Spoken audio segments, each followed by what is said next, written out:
human heart on any front. Yes. And the word God spoke in Jesus will destroy the lie. Yes. Yes. And so those things are great. But as you move on to the counseling, if the rest of the language does things to cause you to not see yourself like you would see Jesus in the resurrection, then it's a contradiction, and it's going to end up making it worse. That's right. Yep. It's going to end up making it worse. So it's great to say, It becomes confusing. Right. It confuses. Like, yeah, it becomes confusing. And so if it tells you that God's ascribed His glory to you, but then it tells you about how you got to do these things for God, listen, it might as well have not told you that God's ascribed His glory to you. Because it's sending you off into a system that will all the time tell you that you have no glory. It'll be like a wicked cycle. Yes. It'll be like a wicked cycle. Yeah, and it'll take you deeper than you were. Yeah, it will take you deeper than you are. Do you guys see how God did all this in Abraham? Yes. You see the revelation of Genesis 22 now is that God proved Abraham. Yeah. He proved that what He said about Abraham was the truth. Yes. Right? Yeah. How do we know? Because we look to Jesus for the interpretation of Abraham. Mm-hmm. God promised Abraham, but He was also promising the seed when He promised to Abraham. And so everything He was saying to Abraham, if you wanted to crack that open at its most fundamental level, that's the Father and the Son talking. That's not just the Father and Abraham talking. That's the Father and Jesus talking. God, the Father promised the Son that He would make him exceedingly fruitful. Didn't He? He told him He would make him heir of the world, Jews and Gentiles. Doesn't that sound like Abraham? Father of many nations, father of Jews and Gentiles. How is he going to be the father of Jews and Gentiles? Through the righteousness of faith. And so God called Abraham the father of many nations. And so Abraham was proved to be what God called him on the mount. That's why it says Abraham was justified on the mount. Yes. Because Abraham didn't exactly look like the father of many nations leading up to that, did he? Nope. No. He didn't look like it. Even with Isaac. Isaac was the promised child, but it was still about the faith that was going to be in Abraham's heart. And so God proved Abraham on the mount. What that means is that Abraham was believing in God and His grace to make him the father of many nations. And God revealed the faith that was in Abraham's heart on the mount. And then that proved Abraham, or showed him to be what God called him. That justified him. That justified him. Yes. So proved and justified is really the same. Yeah, it's the same thing.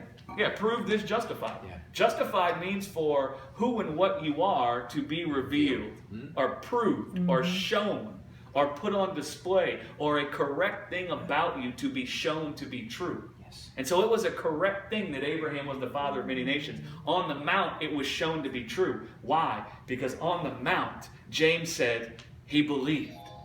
What did he believe on the mount? That even should Isaac die, God can raise him up from the dead. Right.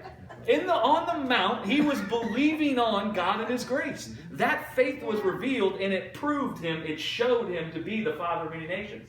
And now we let that tell us about Jesus, and vice versa. God called Jesus His Son before Jesus took the sin of the world on Him. Or at the same, you are my beloved Son in whom I'm well pleased. God called Jesus His beloved Son in whom He was well pleased. Now, did Jesus look like that on the cross? No. If you looked at Jesus after the flesh, He sure didn't look like it, did He? No.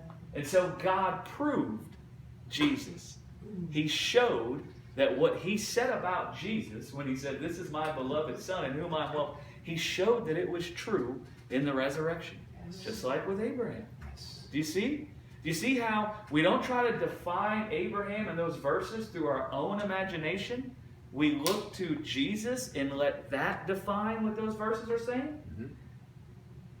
You follow me? Yeah, yeah. And so let me show you how we'll take this. So you see how you interpret scriptures through the Word made flesh.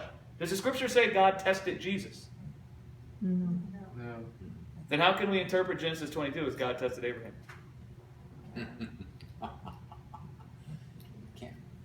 You see how there's an inconsistency? Yeah, right, totally.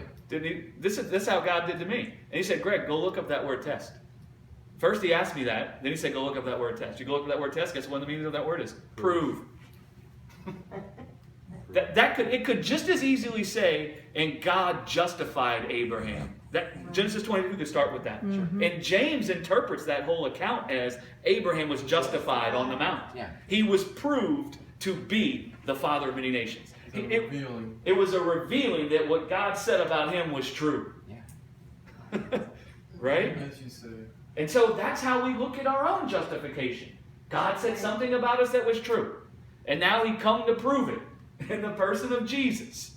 Right? Yes. God said something about Jesus that was true. And he proved it in the resurrection. God said something about man that was true. And he proved it in the resurrection. That's what justification is. We have to stop looking at it as, I was guilty and I'm not guilty anymore. Because then that causes us to focus on our works. Right.